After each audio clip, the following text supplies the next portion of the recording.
G'day guys, welcome to the latest episode of Beyond the Tape, a podcast where we focus on people doing rad things in the mountain bike industry. As you can tell, I'm a little bit sick. Got a runny nose, bad cough, heavy case of the man flu.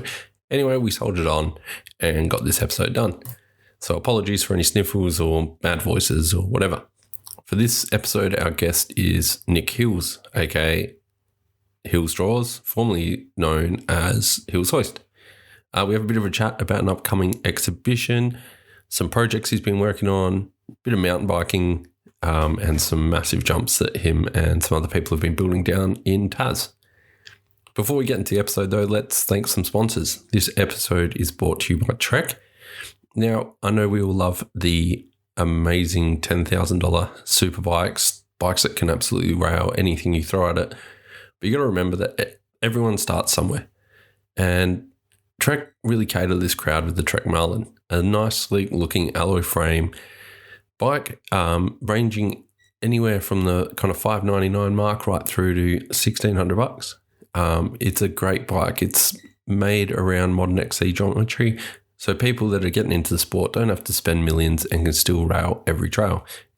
Absolutely amazing bike, and working at a Trek dealer now, the amount of stoke these bikes provide a lot of people is absolutely phenomenal. So if you know someone that wants to get into mountain biking but doesn't have the budget to go and buy a super bike with AXS and all the fancy new bits that marketing tells you is amazing, get them on a Marlin because they're going to absolutely love it.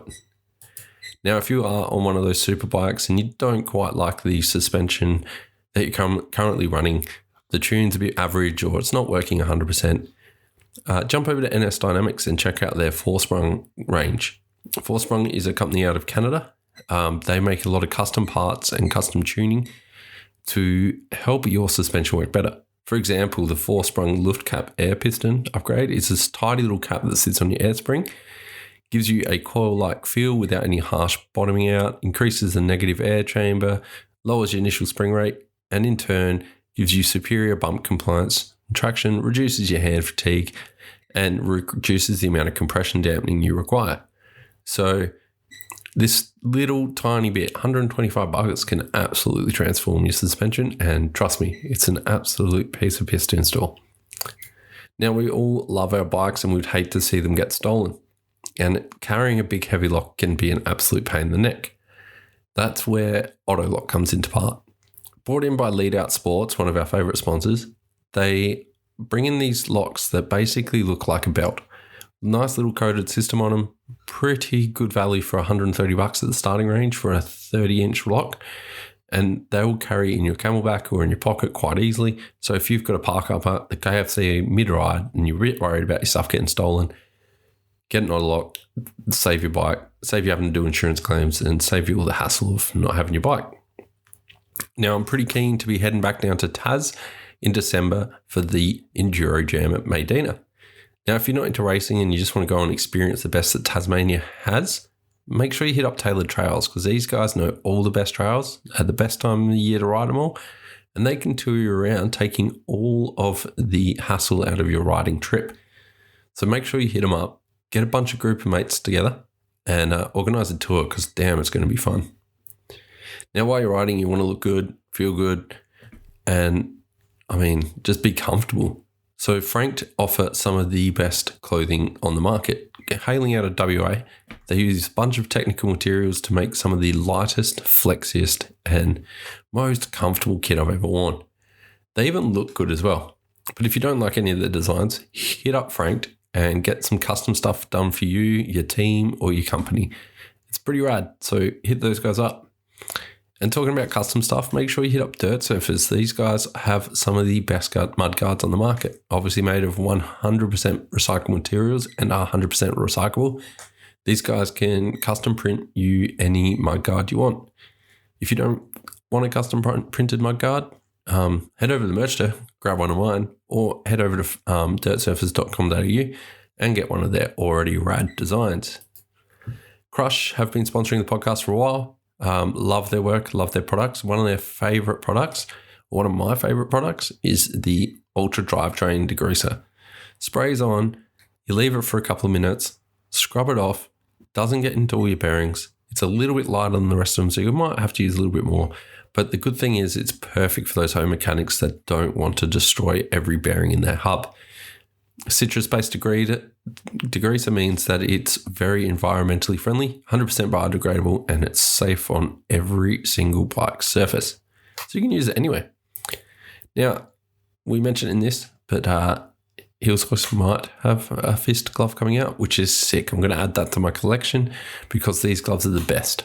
I love New Glove Day. It's one of my favorite days of the year. So head over there, get some rad gloves that are going to protect your hands and make you look cool, and in turn, probably make you go faster. Anyway, long intro for that one. As per usual, grab a beer, grab a water, grab a wine, grab whatever makes you happy, and enjoy the podcast.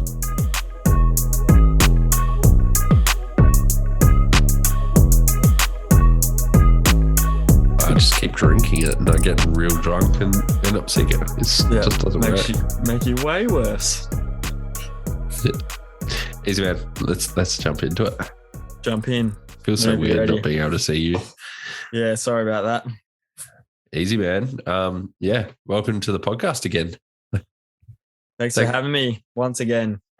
You're way less than a podcast version now, right? Like you've come on mine, and then a few months later, you're sending me messages to say, how do you set up a podcast? Yeah, I've got my own one now, a bit of an art-driven one. It's called Your Art Thing Podcast. So I'm a little bit less nervous this time around. I was losing my mind last time when you asked me to come on here. You're a seasoned pro now.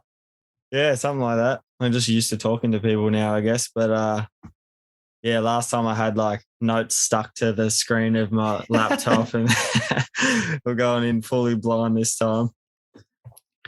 How's that been going for you? Because how's that experience going for you? The new podcast? Yeah. Yeah, it's good, man. I don't know. I just come up with this idea of like, I don't know, like hearing your podcast and other writing ones. There's not too many art-driven ones.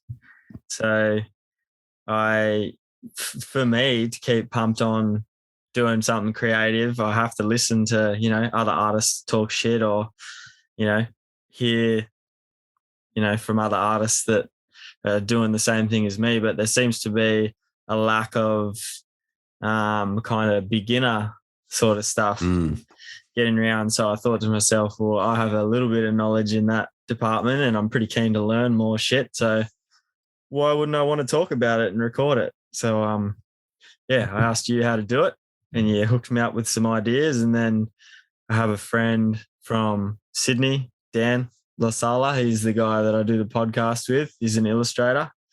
And we just hit it off, man, and started talking shit. And it's funny. I don't know. We try not to take it too seriously. It's good fun. It's weird. Like there's heaps of business and heaps of marketing podcasts and stuff like that, but there's not too much like creative stuff. And even like Visual Revolution, I think I sent that to you. They still talk about the business of being an artist or a photographer or a visual creator, but there's nothing like niche that actually goes into their lives, right? Yeah, it's all just so like, I don't know, everyone tries to be such a professional and like so serious about it, and they forget to get down to all the nitty gritty, I don't know, like the struggles of it. So I don't know, I feel like every podcast I listen to as like a, the creative driven podcast, they're all kind of like, this is how you get rich and you have to do this. And this guy did this. And you're just like, well, that's out of my reach. So I don't know. I just wanted to step back a bit, have some fun with it. And it wasn't even any intention to make it like go well or anything. It was just a bit of shit talk between me and Dan, but people seem to like it, man. And they're enjoying it and they're enjoying our dry sense of humor, I guess. So it's fun. It's very Australian. Very Australian. I dig it. Yeah, I just want to keep it that way. Just keep it fun. How's it been finding guests? Fine so far because there's only been like 4. Sick. But, I don't know, man. There's a never-ending list of Australian artists, and I don't even want to, like keep it Australian really. Like it's just more or less in our circle of friends so far, and had a couple of bigger guys on there that are a bit more established, but I want to keep it that way too. Like, I don't want to get to the point where, like I was just saying, that it's just a bunch of famous people talking about how good they are. I want to keep a heap of people on there that are just beginners and struggling and whatever, and try and help them out and share their knowledge with other people. Because I guess it's hard to explain, but as an artist, you just sit in your room on your own, and you can't really like talk to people about it. You can, but yeah, I don't know, it's hard. So sharing some info and having some conversations and learning some shit. It's good fun. Yeah, it's not like you're out on a ride just talking shit and drawing at the same time. Like just sat there. Yeah. You think you're on your own until you hear shit like that. So that's the whole idea of the podcast. Yeah, I definitely feel that for sure. How's the community reception going for it? Are you getting a few listens, getting a bit of popularity? Yeah, like I'm the dumber one of the two of us, that's for sure. So I don't really keep an eye on the stats or anything like that. But from what I've been told by Dan, we've had a fair few listens, and we've had a heap of good feedback. Just people saying, like, I need this because basically what I just said, I feel like I'm on my own sort of thing. So they're getting little snippets of info here and there, but I don't know. We keep pushing the fact that we're not really teachers by any means. Like, I said on one of the episodes not long ago that to think of us as like classmates rather than teachers, because we're learning shit too. We got no idea what we're doing. We're just winging it and trying to have a laugh about it, trying to take the wank out of art a bit, I guess, because it's I don't know, it's pretty hard to get your head around.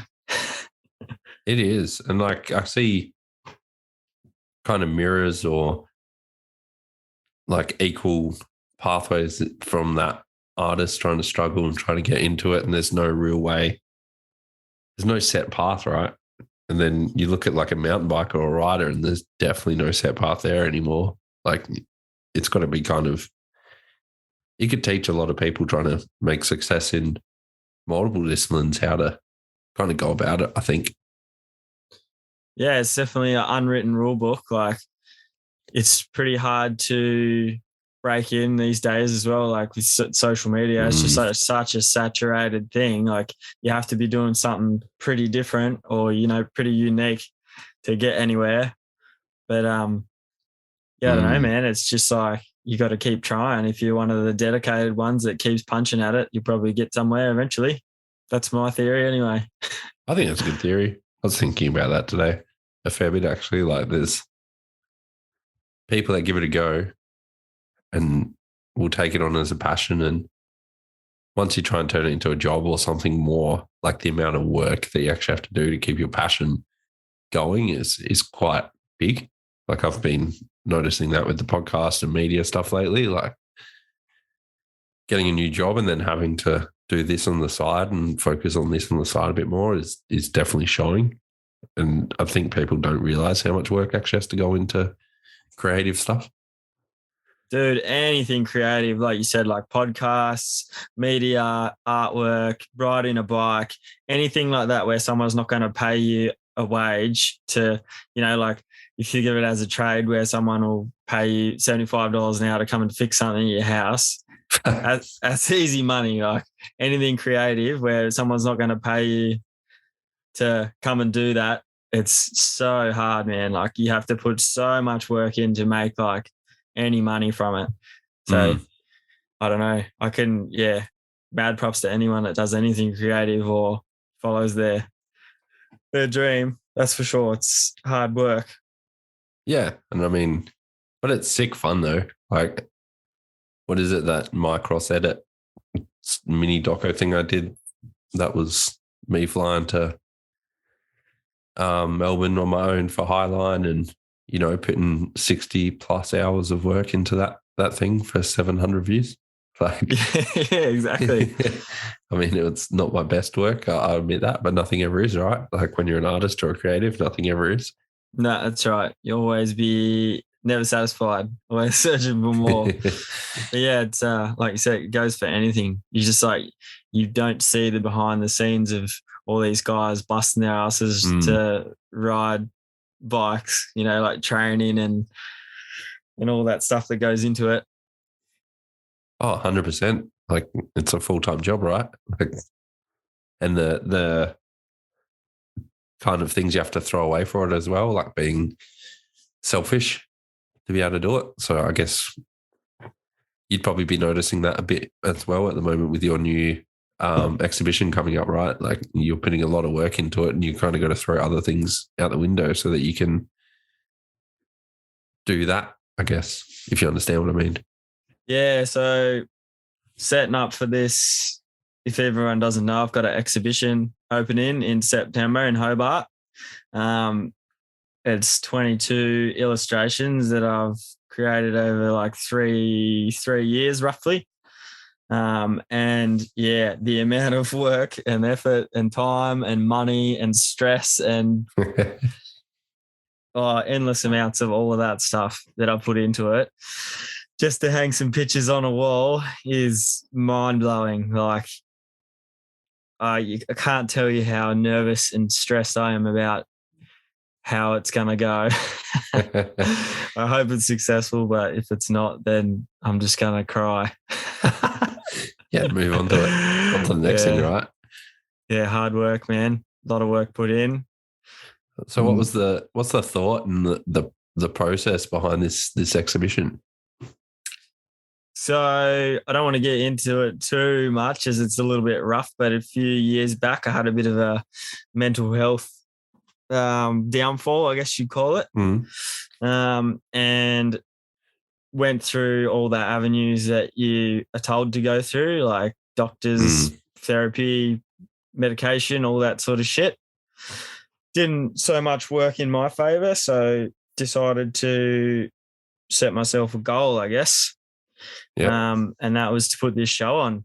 So it dragged out a lot longer than I thought, and I put a lot more work into it than I thought, but it just shifted my focus. And like, that was, to me, that was how I was going to get better. It was just to take my focus away from what was happening and put it to work pretty much. And it worked, man. I don't know. I feel better, if anyone's wondering. I'd hope so. Yeah, that's the short version of the story, but yeah, that's the whole drive behind this show. It's just to, like, I don't know, pull myself out of something, share something with everyone, and yeah. So you got 22 illustrations or paintings going into that? Yeah, 22 digital illustrations. So they're all created using the Procreate app on an iPad Pro. Each one is, I can't even put a time on it, but there's hundreds and hundreds and hundreds of hours gone into it.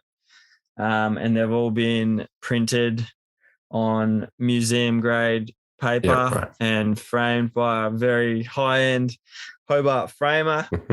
So this is good quality shit. I put everything on.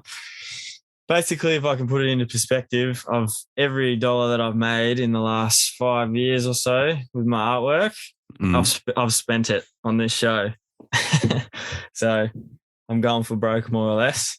That's a huge investment. And, yeah, man. And it's not even to like make any money, really. It's just to try and push this thing forward a bit further. So what's one sheet of that paper cost? Just out of interest. I don't know why, but I'm real interested in that paper. I don't know about the paper itself, but just to print one of the artworks is around $50-$60. Yeah. Okay. Yeah. And then the framing on top of that is about $300 a frame. No. Yep. At a minimum. Can we start a framing business? Yeah, we should. Yeah. That's crazy. Yeah, it's expensive, and then all the work put in on top of it. So it's a lot of effort put in. And fingers crossed for me. There was like I can't remember if I asked you in the last episode or not, but there's a heavy theme around animals again, which seems to be something you're something that kind of resonates throughout all your work. What's the reasoning behind that? That and hands. I can't remember if I asked, but I'm keen to know again. Yeah, I don't know. There's just something about animals that I'm obsessed with. I just like I don't know.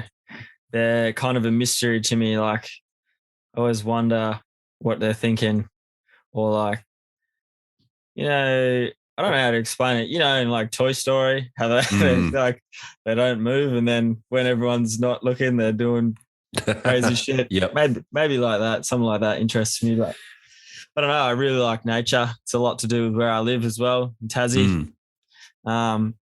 And the hand side of it, that was kind of something that I learned to draw throughout drawing this exhibition, just because I wasn't real good at drawing humans or human features. So I kind of took on the hands as a bit of a learning, a learning curve, I suppose. And there's also a bit of, you'll notice all the hands in the show are kind of decaying to an extent.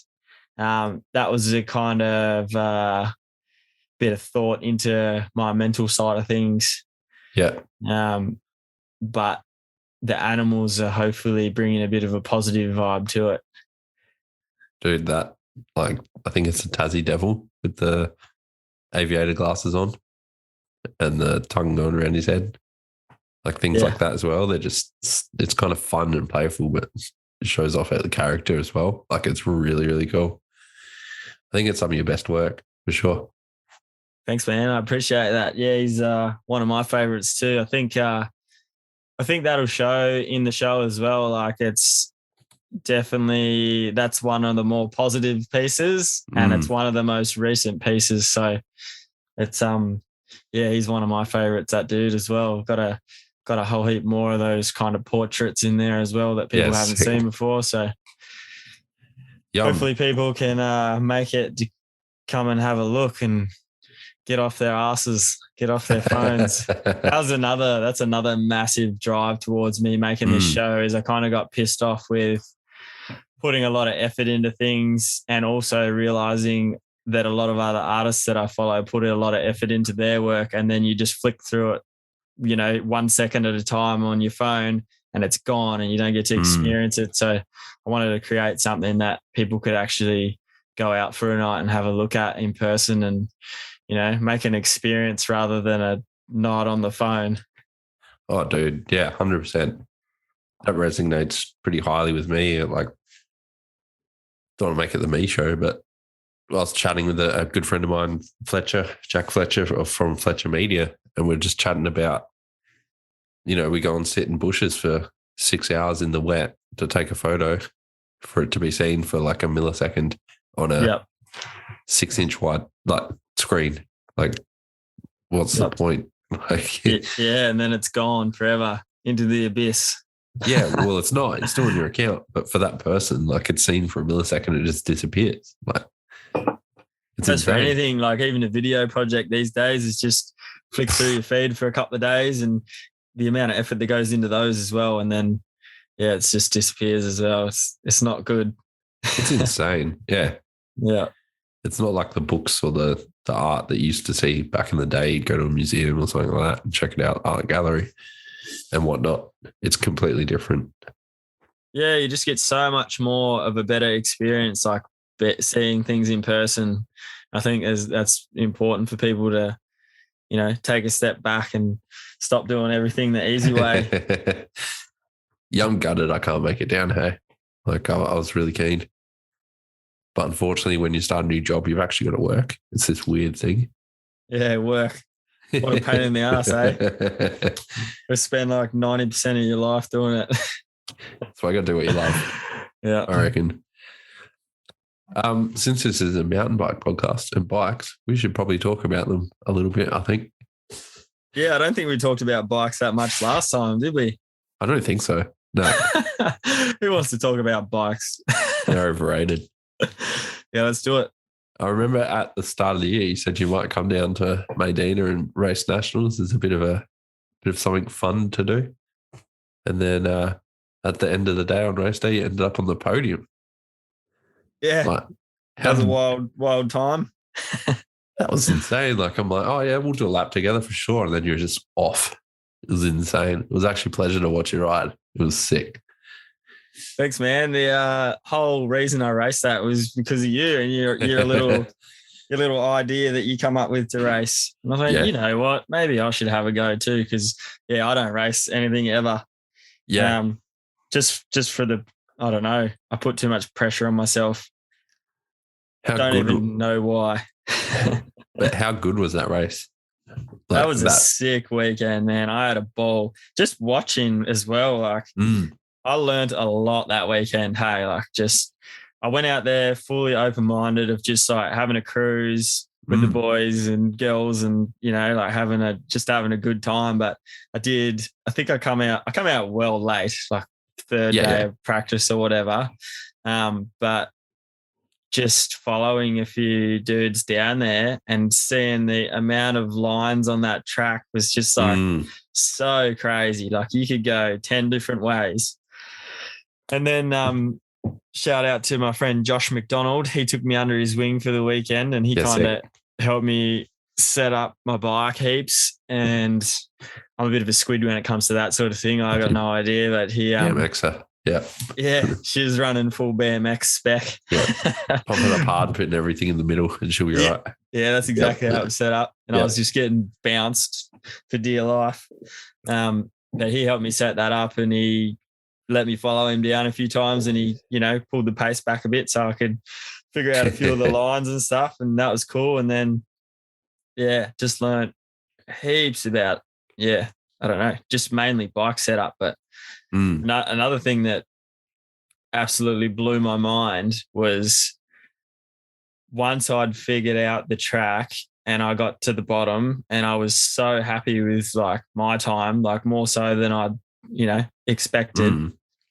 Seeing the pro guys and their times, Jesus, man, like you see that shit on the TV and you can watch from, point to point on a track. But comparing the way you ride to the time that they come up with, that's crazy shit. Like Baxter and Booker and Connor Farron and whoever, they beat me by like 30 seconds or something. Yeah, on insane. Like a 3-minute track. Yep, mind blowing.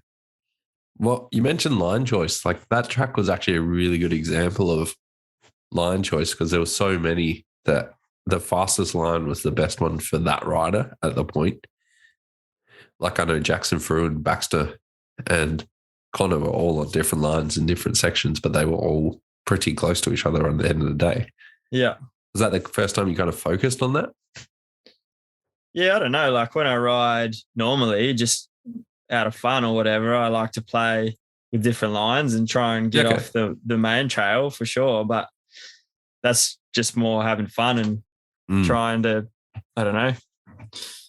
jib around a bit. But at the race, I don't know why I was picking what lines I was riding. It was kind of just like whatever felt most comfortable. But I think I didn't really have all that much time to figure out the fastest way. It was kind of just more the most the safest way probably. But yeah. I don't know. I think I seeded 7th or something, and that made me kind of go, oh, well, maybe I can do better than that in the race run. Yeah. And then I just pinned it in the race run and somehow didn't crash my brains out. And ended up on the podium in a 3rd. So that was pretty cool. I was stoked about that. That track was sick too. I think you would have enjoyed that. Like super fun and playful. Yeah, man. It was just nice to ride a new track too. And when I say, just for the listeners, when I say I was on the podium, it was the old man podium too. Nothing special. It was the M2 or something like that. Yeah. Entry-level walking frames. Yeah. Yeah, that's it. 34 years young. No, I'm 35 actually now. Just trying to claim a year. I think you're, one. Were you Masters 2? Yep. Yeah, so I was Masters 1. Yeah. Yep. What how was it like focusing for that race on mentally for you? Or did you just treat it like anything else? I definitely treated the seeding as like just riding. So I was just full chill for that. I said to myself all weekend that I wouldn't put any pressure on myself. I was just go out there and have fun. But lining up for that race run, man, I get so anxious with that shit. Like I don't even know why. Like it doesn't even matter for me personally. But yeah, I just work myself up for like, I don't know what reason. And as soon as I get the go ahead, it's fine. Like I'm fine after that. Yeah. But it's just waiting in that queue. That just kills me. I don't know why. That top queue for Maydena was like, because it was just the start hill. There was like a big open area in the forest and it was just silent. It was kind of weird. And there was just all the dudes lined up behind you and you're just like, fuck, I hope he doesn't catch me. Like in the bush. Yeah. It was next level. Yeah. No, it's a sick place out there. Wild. Yeah. About as wild as it gets. So fun. Such a good weekend just in general too. That was so sick to be back. Shout out to the Maydena, the whole crew putting on a sick week. It was cool. It was fun. What else have you been kind of riding lately? I see you've been on the bike a fair bit. Yeah, so I guess over the warmer months before it all turned to shit, we had so a friend of mine, Rowan Saunders, he bought a big property down south here, and he also bought a massive excavator.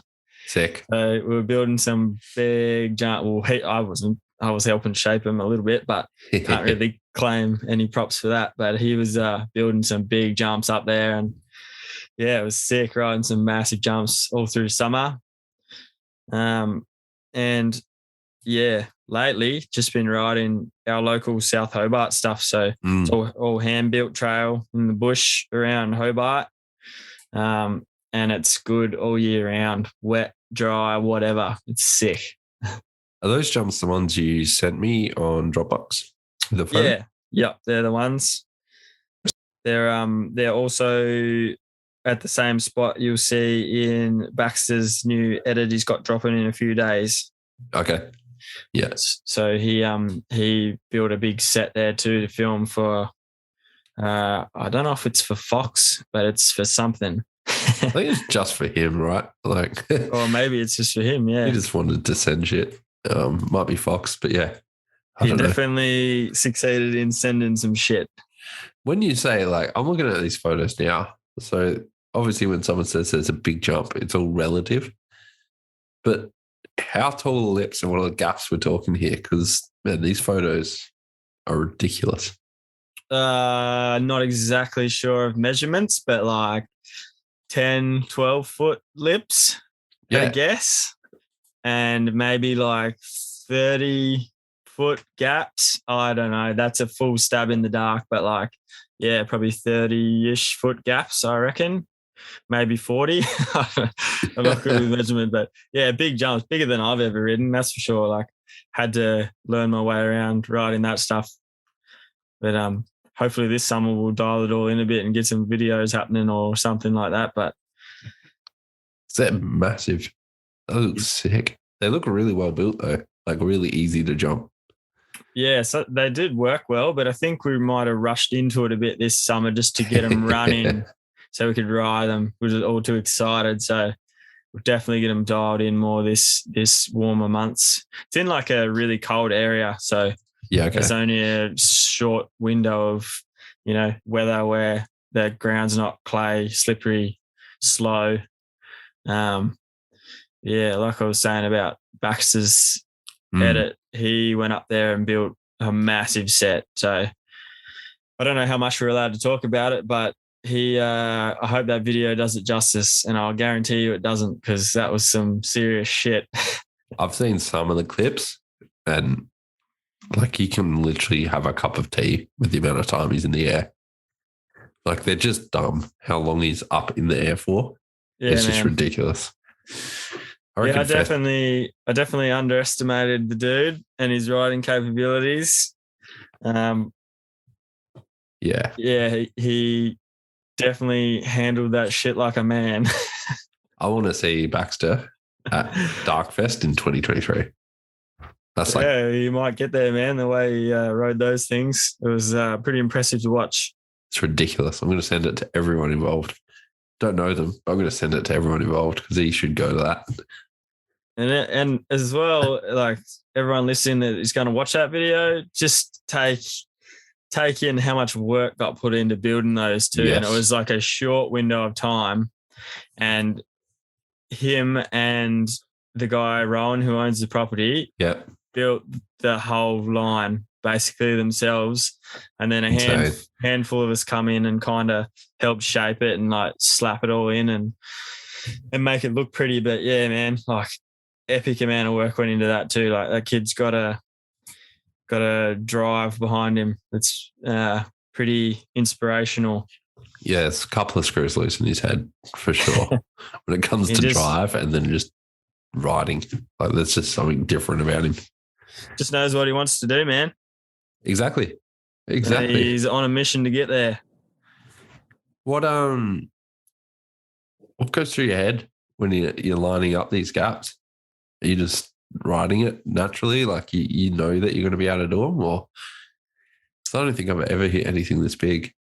So I've ridden a lot of BMX trails in the day. So I don't know. I'm used to riding jumps, but yeah, definitely nothing that big.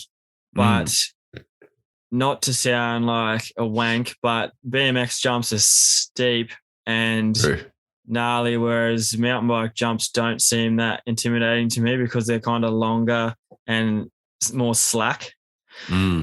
But in saying that, some of those ones got pretty steep in the end, and I was definitely sweating some of those gaps. And I had a big old crash there too on one of them where I hung up and didn't have my bike kind of set up the right way, so it bounced me over the bars and that shook the shit out of me and kind of sat me on my ass for a while. And that scared me a bit. What do you have to change setup-wise? Just go slower rebound, a bit stiffer? Yeah, way stiffer. Like the way I had my bike set up was like, slightly stiffer than, riding just downhill shit around home with a bit more pressure in my tyres, whereas Baxter had his set up more or less like a hardtail. And he did say that to me like multiple times, like you need to do this to your bike or you're going to get broke. And that's what happened. That's insane, man. Like that's so sick. I did multiple run-ups following him into this set that he filmed for this edit. Yeah. And I threw in the towel. I was like, nah, this is not my spot. That's got to say a lot though, right? Oh, dude, that's what I'm trying to get through is like that shit was gnarly. I've never really backed down to trying to jump something before, but that was the first point where I was just like, I don't know if I've got this in me. I think I just need to watch and leave it to the big boys. But you've been like coming from your BMX background and stuff, you'd think you'd be able to kind of just get over it and ride it though. But this set was just next level. Yeah. Maybe if I was 25. Yeah. You got no commitments and bills and all that type of thing. Yeah. Kids and babies and all that sort of stuff. But that definitely, how I said I had that big crash there, that was just after having a new baby in the house too. So that was kind of scary. How stoked was your missus about that? Yeah, she's all right. She's pretty used to it. Yeah. But yeah, I don't think she would have been happy if I had have done myself a little bit more mischief. Didn't break anything, so yeah, got out of that one. How did you? I can't remember if we touched on this last time, but what was the transition from BMX to mountain bike? Like, how did that come about? Good question. I think out of like not boredom, but maybe when we used to ride BMX a lot, it was like a fair old scene. And then I guess everyone kind of started moving away and scattering, around the place. So rides become few and far between and, crew got smaller. And mountain biking, it took off in Tassie. Like it's an absolute theme park for it now, but I guess a few of my friends were into it and one of them talked me into getting a bike. And then, yeah, that was a while ago now, man, like 10 years probably. But yeah, I don't look back. I can still ride BMX. Don't get me wrong, it's fun, but it's just hard. It's hard on the joints these days. I saw like you caught up with a few of your mates or something and went for a ride the other day on the BMX. Man. Yeah, had a couple of weekends on the BMX trying to figure out some stuff I used to be able to do. It's fun as. I love it. I still love it. It's great. But how are your joints the days after? Yeah, I was definitely feeling it the next day, like sore. But I definitely get around a bit of suspension these days. That's good for you. What was your first mountain bike? Do you remember? Yeah, I had a giant downhill bike. I don't remember what it was called. Giant Glory. Yeah, it was a white and black big tank thing. Had the shock going through the down tube. Yeah, that's the one. Yeah, about 27 kilos or whatever they weighed at the time. Yeah, big heavy rig. And then I upgraded to a demo, specialized downhill bike. And then that become the revolution of trail bikes. So ended up with some La Pierre thing. And then what else did I have? I think I had an enduro, specialized enduro after that. Yeah, sick. Yeah, Common Soul, Meta. Had a few rigs, but yeah, at the moment I got a Kona Process. That thing's sick. That's right. Loving it. Yeah, it's a good bike, man. It's capable of lots of things. Just real playful. I like it. And the mullet setup, and I don't know. I've got that's right. Got the front end jacked up real high, BMX styles. It's good just for flinging it around. Bars. Yeah. Got some pegs on it. Why was mountain biking so attractive for you? Like, once you rode and stuff, what kind of kept you in it? Probably crew. Just having like a big crew and like meeting some new guys, and I don't know.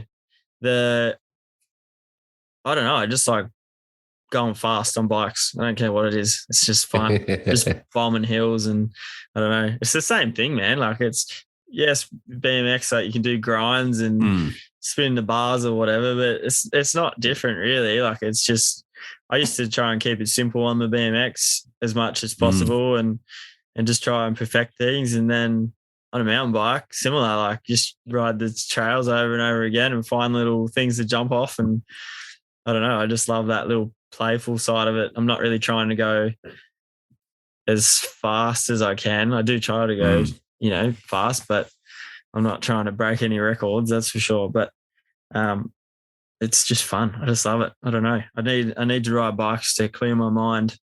It is like that. Do you find many parallels between like riding and that flow zone that you can kind of get into with riding, and then sometimes drawing? Like I'll find if I'm drawing or doing something like editing photos or something, I can sit there for 3 hours, but it feels like 30 minutes. Like you just get in the zone. And it's the same with bikes. Do you find that parallel very much? Yeah, man, 100%. It's the same thing. It just clears your mind. Like you have to focus, solely on what you're doing, and it's I don't know, it just stops you thinking. Like I'm a chronic overthinker. So if something hasn't happened yet, I'll think about it in 70 different ways to try and figure out the best way for it to happen. Whereas, I don't know, if you're on a bike and you're in the moment, you don't have time to think about what's going to happen next. So you're just in the moment having a good time. Whereas I don't know how to explain the drawing side of it, but I don't think too far ahead with that either. Like I just do what my fingers are doing and make that shit up as I go too, really. Like generally the initial idea that I have is nothing like what the outcome is. Yeah, okay. Kind of make it up as I go, but yeah, definitely similar train of thought between the two. Yeah. That's interesting. So you don't like your drawings and stuff are kind of make it up as you go type of thing, even though you got that end goal. Yeah, if I'm doing something for myself, for sure. Yeah. If Yeah. I'm doing a commission for someone and they have ideas, then it kind of turns out the way I envision. But I don't know. There's a lot of the client pushing the pen in that instance, which I should also thank you while we're at it, because before I was on the potty last time, I hadn't really done anything for the mountain bike industry, and since then I did that cover for Revolution. The one behind your head there. Yeah, it's kind of fallen over. I don't know what happened there. Yeah, and then that just snowballed into a heap of other stuff that, took off. I did some work for Fist and Yakima and Maydena, obviously. I don't know who else. Missing Link. That's right. Kai, you had him on the podcast. He's a nice dude. Did some stuff for him. Yeah, that's right. Yep. And I just seem to be the bike guy now. It's funny. Man, when I got sent that cover the first time, it just blew me away. Hey. Yeah, cheers, man. I put a lot of effort into that thing too. That was can't remember how many hours I put into that, but it was like 60 hours or something. And you had a feature in the mag after that, if I remember right. No, it was the same mag. Yeah, it was okay. Little double page thing in there, a few riding photos and a few. That's right. Yeah, drawings and stuff. Yeah, sick. Yeah, shout out to JT for giving me that opportunity. That was sick. I was pumped on all of that. That was great. And we even got there's only 4 or 5 of them, but the Revolution logo that you did as well. I think there's only like 4 or 5 of those in existence, which is pretty rad. Little Christmas present. Pretty stoked to have one of them on the wall. Yeah, it's sick, man. I got one next to me too. I don't know why he sent me one. I drew it. I don't need it. It's symbolic of something, yeah. Yeah, no, I was stoked to get that, man. It's always cool to get a little bit of appreciation from a client or whatever. But it's funny. Like I used to, I don't know, like pull my 2 hobbies apart, if you know what I mean, like keep them separate. Yep, 100%. Yeah. And now they've kind of merged. It's weird. I don't know why. Yeah, it is good, except I hate drawing bikes. It's a pain in the ass. It is, isn't it? Yeah, it's like impossible to do. I think I said that last time, but I don't know. If you're in the mountain bike industry and you want me to draw a bike, I'm probably going to try and avoid it somehow. I think it's overused though as well in some ways. Like the amount of times I see clothing or something like that's why I kind of changed my logo up a bit as well. And you just see bikes and sprockets and shit on everything. And it's like, well, you're already riding the bike. Like you don't need more bike stuff, if you know what I mean. Yeah, I guess I understand why people want it to like as a straight up point of view. You know, if you see something, you want to know what it's about. So if you have a bike on a shirt, you know it's a bike shop, blah, blah, blah. But at the same time, I don't know. I also prefer that if I was to buy some merch from a bike shop or whatever, I wouldn't want a bike on it. You know, like I'd rather the merch itself look badass and, you know, had this shop name or whatever than just, I don't know.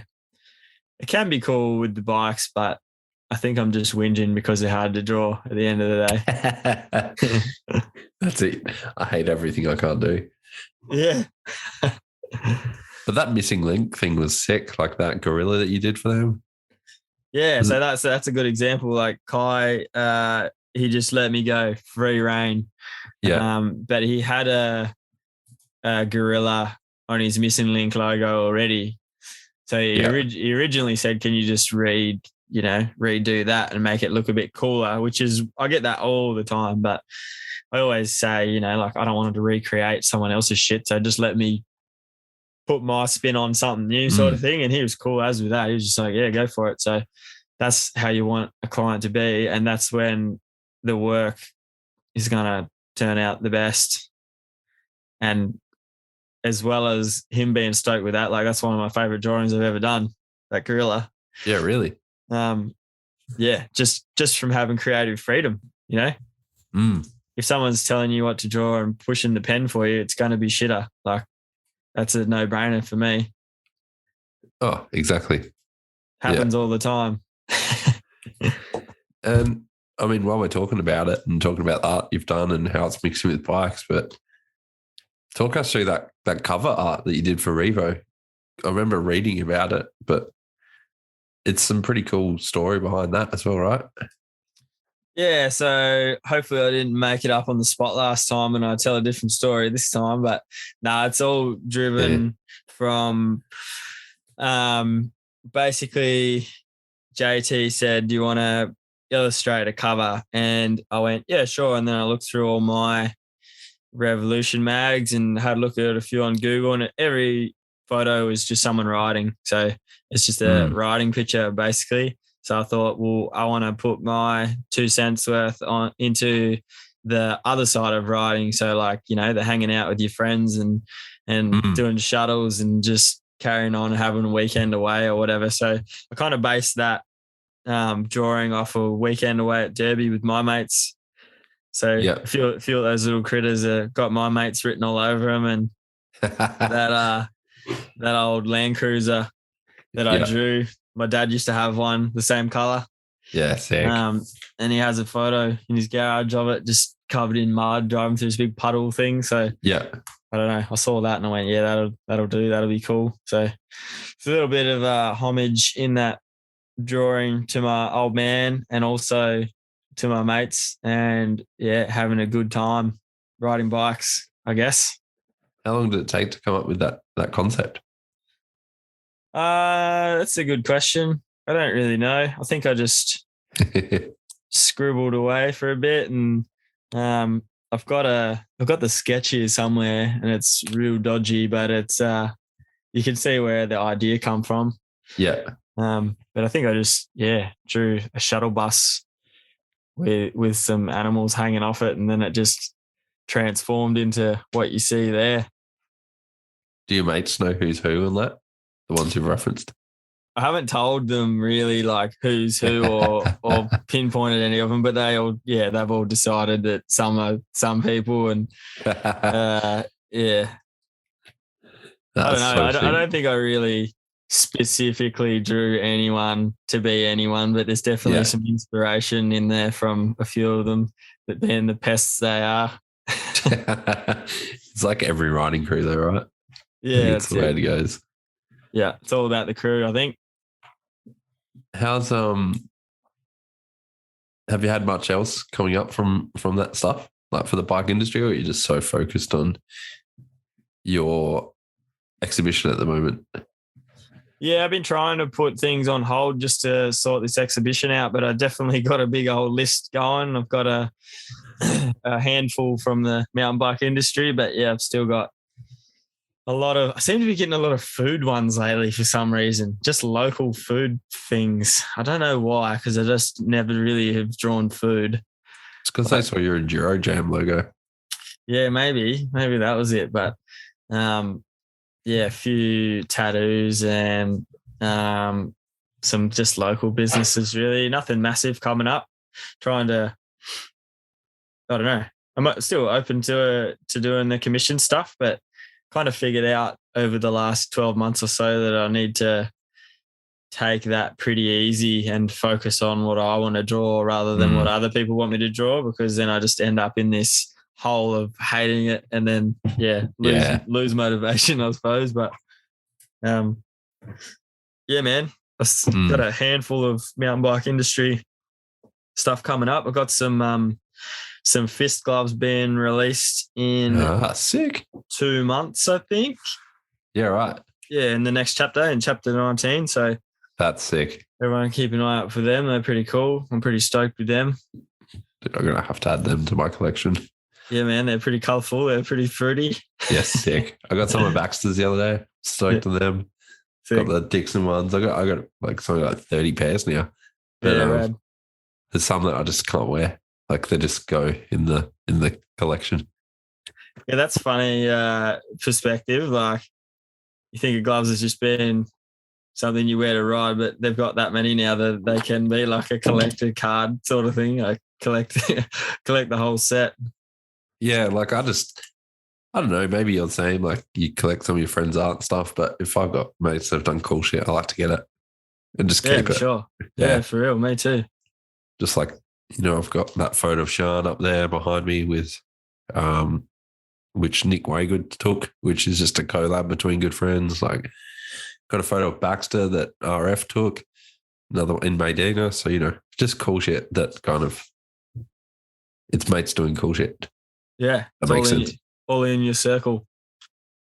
And I mean, I wish I could have taken a brick home from the Maydena toilet wall because you've got a big Tasmanian tiger up on there at the moment, yeah? Yeah. I painted a mural there. That was pretty fun too. How was that? I had no idea what I was doing going into that. Yeah, Reece, the manager of the bike park, he put his faith in me with that one, and so thanks to Reece for that. But that was pretty scary. I stayed up all night painting that pretty much because I didn't want to paint it while there was people watching me. So I rode the bike park for the day, and then I had dinner, and then everyone went to bed, and I painted a mural, and then everyone come back in the morning, and there was a mural there, and then I rode the bike park again. Shit. Did you throw like an Everlast hoodie on and some Nike Air Maxes as you're spraying the wall? Or? Yeah, I was looking pretty sketchy. Do you know what? That place in the middle of the night is terrifying. It was complete silence, kangaroos thumping around, pitch black dark everywhere around me, 5 meters away from me. You know what I mean? Yeah. Yeah. Not going to lie, I was peeking out a little bit. Yeah, man. I might have camped somewhere a bit dodgy there on my first night there for Nationals because I couldn't find the actual camping ground. And yeah, I know exactly how you feel. Like it's pitch black. You can just hear shit happening. You have no idea what's happening around you. Like it's such a weird feeling. It's a pretty barren place out there. Oh, mate. When there's not an event on or something, there's not much happening. It's, sketchy. Yeah. What was that your first mural that you've done? Yeah, pretty much. I painted one a long time ago in another bike shop, but that was kind of just like using paint pens, kind of scribbling on the wall. But it's the first one I've done with cans. And that was an experience too. That shit's hard as well. So mad props to anyone who paints anything with spray cans because that is hard work. Were you just kind of like learning as you go?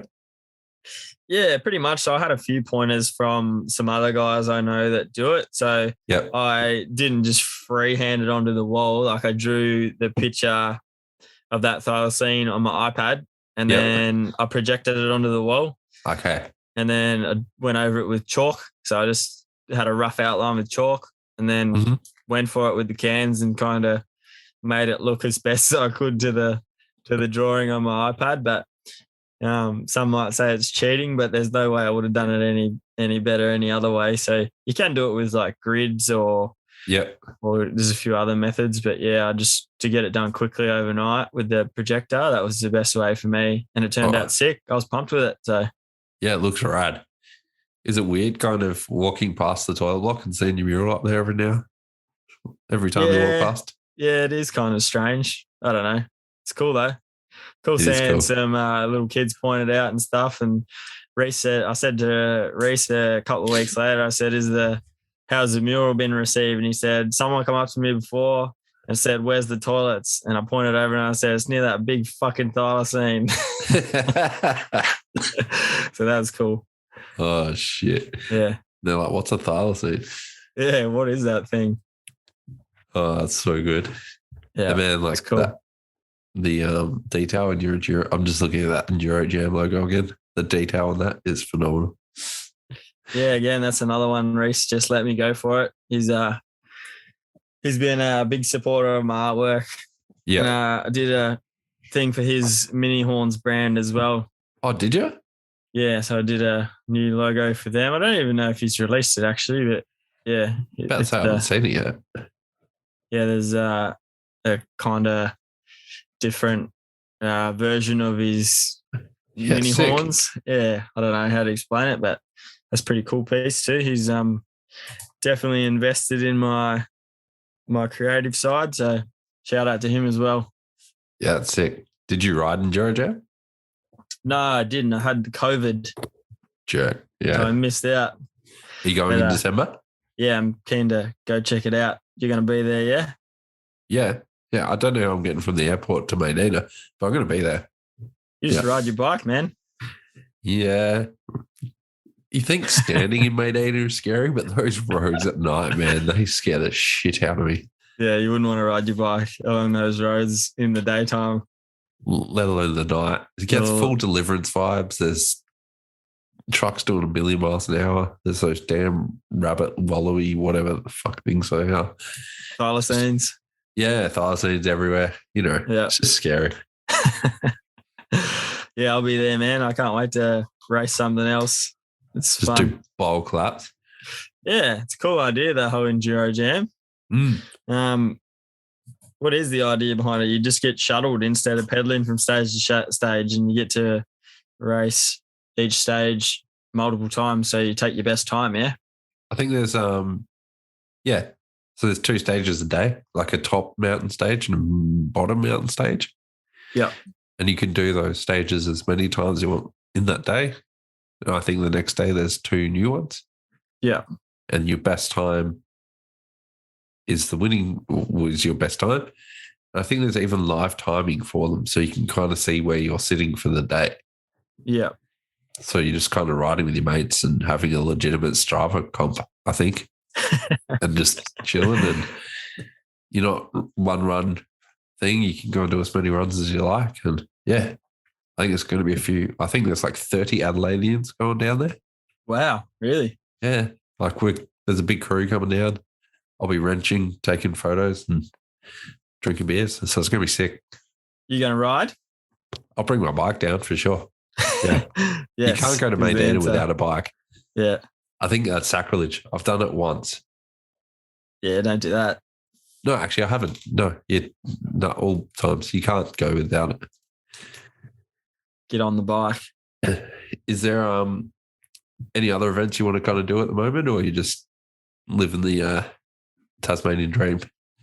No, not really, man. Like I said, I don't really race much or anything like that. I'm not so much into competing, I guess. I just like to ride and have fun. So, yeah, don't have any events coming up as such, but going to Derby with a big old crew in beginning of October.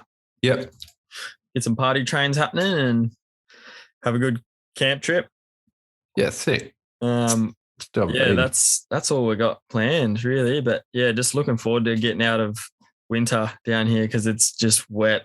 It's still fun here. Like like I said, the South Hobart stuff just is rideable, fun, no matter what time of year. It just adapts to the conditions somehow. But definitely looking forward to not having a wet ass and just a cooked bike all the time.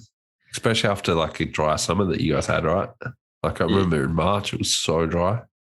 Yeah, it seems to be one or the other down here. Hey, like it's snowing and raining, or it's like desert weather. Like thinking about what I've been riding lately, as opposed to like thinking back to that Nationals round, riding through that like dust bowl at the bottom there. It's one extreme to the other. It's next level. Yeah, just within a couple of months. Yeah, it's as I said, like before we recorded, it's been the same here. Just pissing down all the time. I can't remember not wanting to ride a bike as much as now. But get out in the mud. It's good for you. It is good for you. Once you're out and you're wet, and you're like, it's fine. But like the before and after is the hard bit. Yeah, I don't know. I kind of prefer to ride in the wet, but not the rain. Yeah, okay. Yeah. Like I find it less slippery in the wet than I do in the dry almost. Probably more so specifically in South Hobart, like in our local trails. Right. But I don't know. I don't like riding in the rain and being wet. Does that make sense? No, not at all. Just get wet anyway. I like the ground to be wet and not me. See, the problem is here, it's between the wet and the dry that it turns to sticky peanut butter. Yeah. And it's just clay. the worst. Like wet and raining is grippy and dry is kind of grippy. It gets like loose. Yep. But that claggy shit, you can't ride. Like your bike just gets clagged up. Yeah, it clags your tyres up. It's all slippery. Yeah, I get that for sure. Yeah. So you need it to be wet enough so the dirt falls back out of your tyres.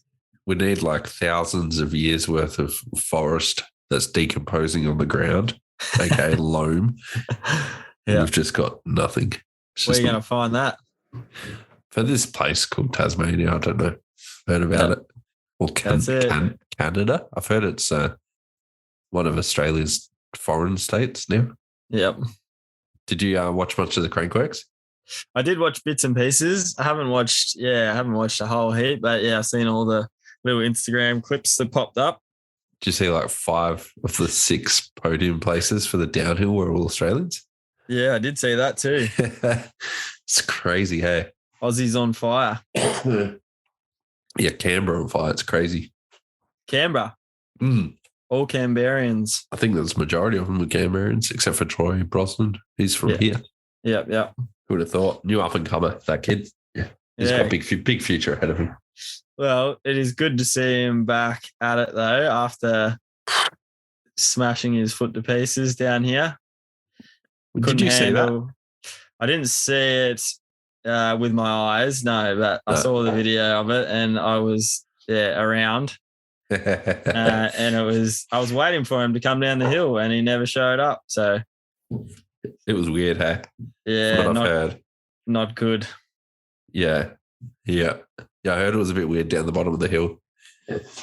Yeah, it was weird vibes. But yeah, I guess not everyone can handle the Tasmanian conditions. Yeah, I mean, maybe you should have shown him your lines. He probably would have got. Oh God, he's going to beat me up.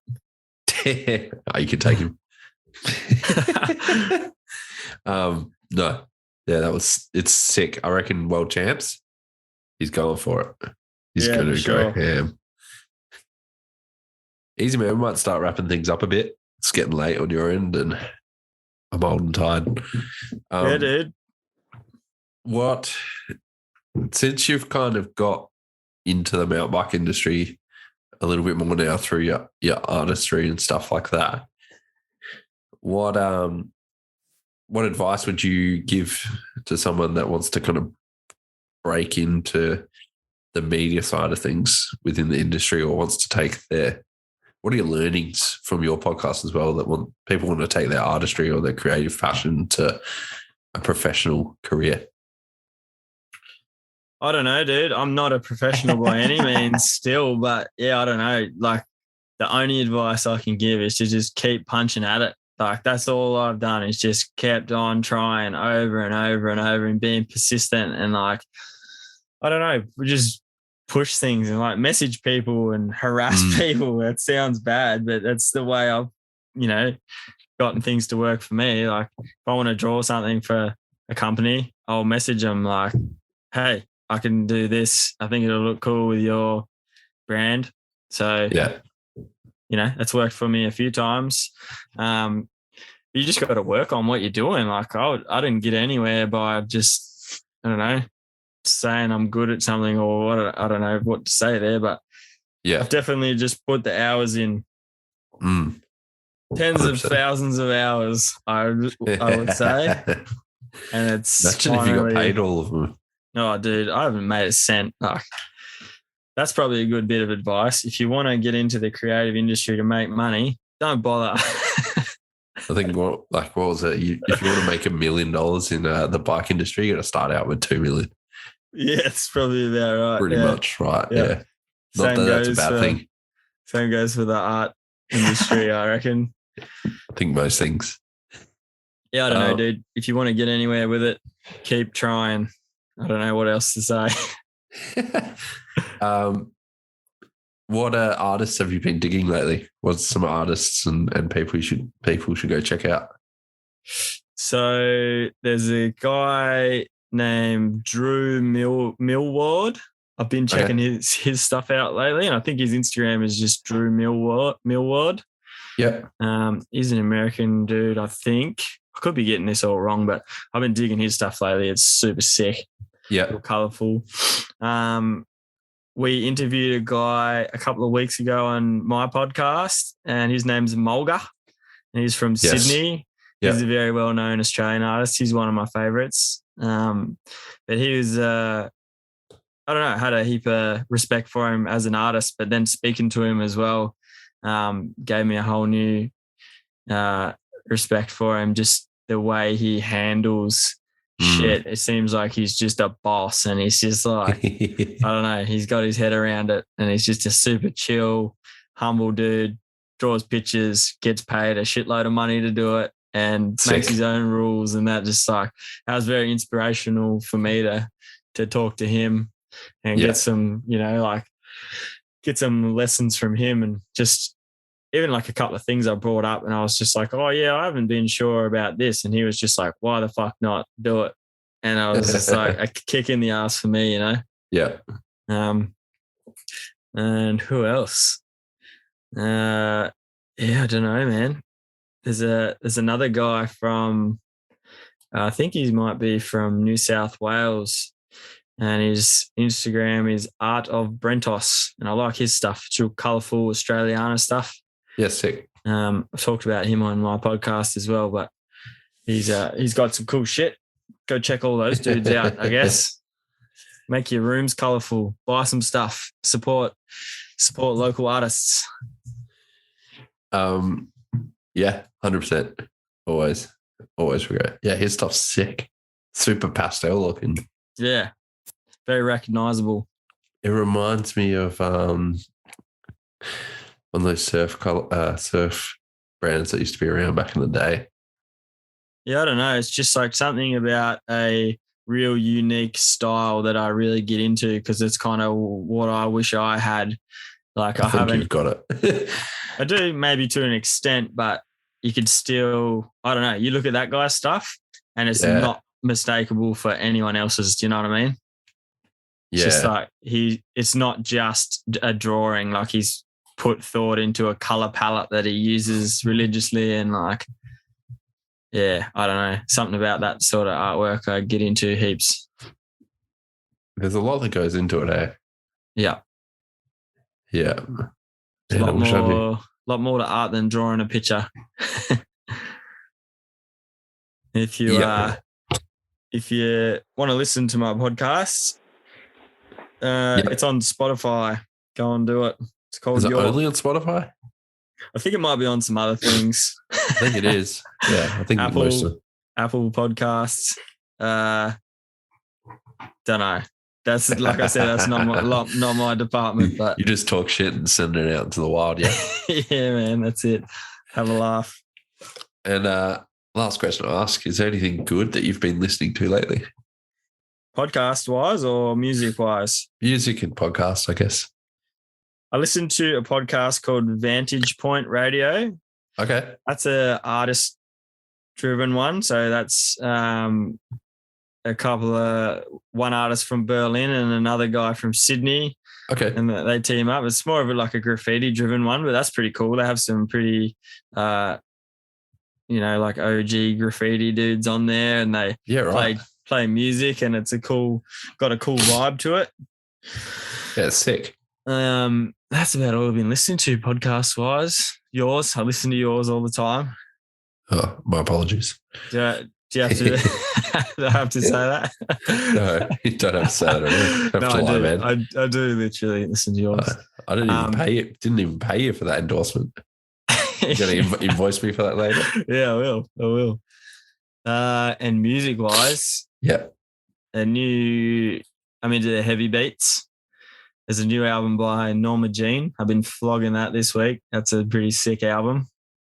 I've heard that's got good things in it. I haven't listened to it yet. No. Heavy, good riffs. Heaps of thick riffs. Thick riffs. Yeah. Have you heard of Electric Callboy? Nah. If you want to listen to some dumb like Eurobeat metal, I'll send you a song. It's good. It's the dumbest thing you'll ever watch. You're not selling it, but yeah, send it to me. Oh, it's so good. It's like the most Euro metal thing you could ever possibly get around. It's the best. Another thing I've been listening to is there's a Hobart metal band, old band. They're called Psychroptic. Yeah, okay. They have a new album out and it's mental. Yeah, sick. They're a pretty big band in like Europe. Yeah, okay. Yeah, it's. I have to check them out. Yeah, have a listen. It's pretty extreme, but it's sick. The Australian metal scene's coming back. It is, man. And especially down here too. It's cool to see a few people, bands, whatever, making moves. I thought everyone just went to bush tuffs down your way. Yeah, well. I haven't been to one in the last 35 years, so. Yeah. Didn't get invited. Oh, man. What a note to end on. Easy. Well, yeah, thanks so much for coming on, man. I appreciate it. Thanks for having me on again, man. It's been a pleasure talking to you. Yeah. Easy, man. Before you leave, where is your exhibition and what dates again? Yeah, so it's at Salamanca Arts Centre in Hobart. Yep. It's in the top gallery. It opens on the 3rd of September and runs through to the 24th. Okay, sick. And it's called Breathe. So if you're in the area, come down and check it out. It's open Monday to Saturday, closed on Sundays. Sick. Easy, man. Well, yeah, I hope it all goes well for you. And I'll see you probably in December. Ride some bikes at Maydena again. It's going to be sick. Thanks heaps, dude. I appreciate you. Let's Easy, ride man. some bikes. Heck yeah. Easy, man. We'll talk soon. All right, bro. Cheers. Cheers. Bye. Bye.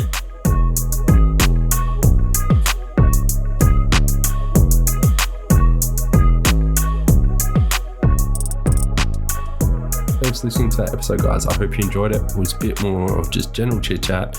Talked to Nick about a few things artsy, riding bikes and having a good time. Can't wait to catch up with him down at EnduroJam. As per usual, thanks to our sponsors Trek, NS Dynamics, Tailored Trails, Lead Out Sports, Franked, Dirt Surfers, Crush, and Fist. Thanks to everyone for the support. And if you want to support the podcast, head over to beyondthetape.com.au, grab some merch, donate a coffee, help us out a little bit to keep this thing running. Apologies for the wait between the episodes because it's been hectic for me the last few weeks. And if you want to continue supporting the podcast for absolute free, tell your mum, tell your nana, tell your dad, tell your dog, tell your bird who you can hear in the background. And share the podcast around, like all the episodes and leave some reviews. Need some reviews on iTunes, so go and leave one. Bad, good, ugly, I don't care. Need some reviews up there. Anyway, until the next episode, go out and have a bunch of fun and enjoy a few laps for me.